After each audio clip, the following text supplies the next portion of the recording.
Hello friends, मैं खुशहाल आप सभी का बहुत बहुत स्वागत करता हूं हमारे यूट्यूब चैनल पर।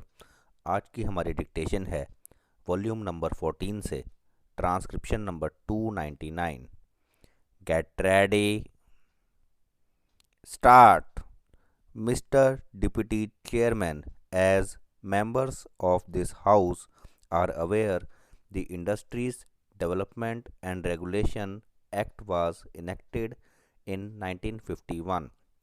The object of that measure was to bring within the jurisdiction of the Union government certain industries of all India importance and to provide a machinery by which these industries could be developed and regulated in conformity with the national plans. This was further revised in May 2012. In 2013, certain amendments were made to this act mainly for the purpose of removing certain practical difficulties that had come to light in the working of the measure and for the inclusion of certain additional industries in the first schedule to the act. Honorable members of this House might remember that when the Industries Developed and Regulation Act was originally enacted in 1951, some apprehensions were entertained and expressed in some quarters that this measure might interfere unduly with the working of industries and might even retard the progress and growth of the industrial development of the country.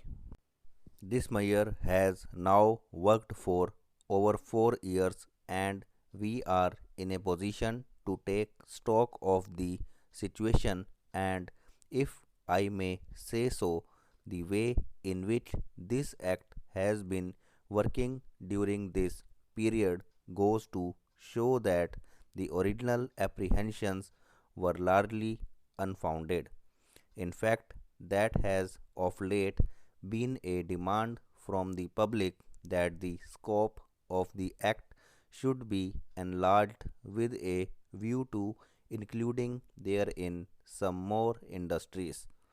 As a matter of fact, sir, more and more requests are pouring in from the industries themselves that some of them may be brought within the preview of the Act. Before coming to the subject matter of the bill before the House, I might mention briefly some of the salient facts about the working of this measure during the last 4 years. As laid down in Section 5 of this Act, a Central Advisory Council of Industries has been established consisting of representatives of industries, labor, consumer, and primary producers pertaining to the scheduled industries. This body has held 7 meetings so far and advised government on problems relating to the scheduled industries.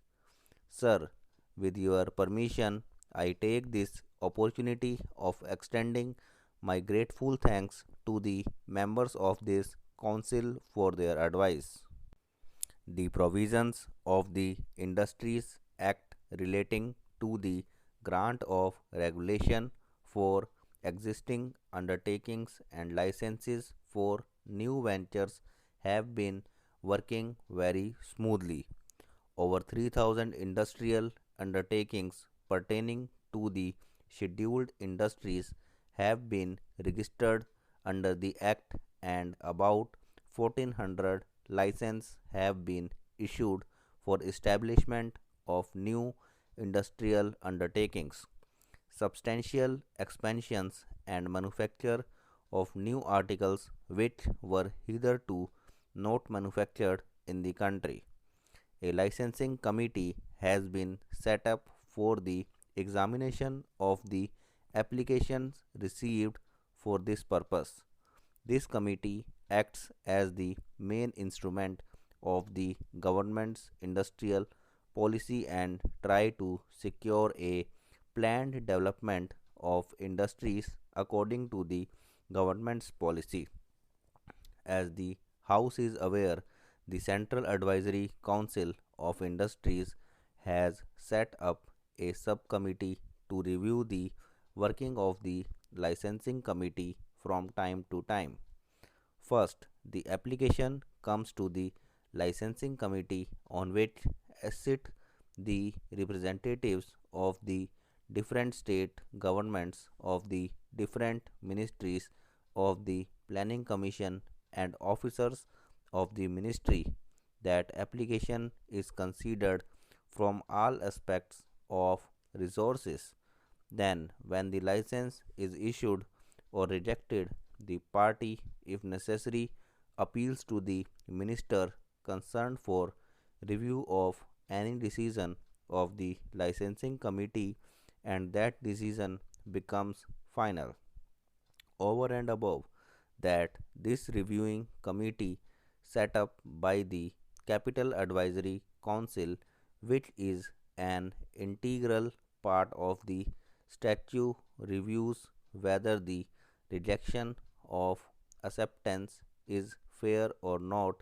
And, sir, I can assure the House that every time we have taken into consideration the observation of the reviewing committee for or against any of the applications which have been rejected or accepted.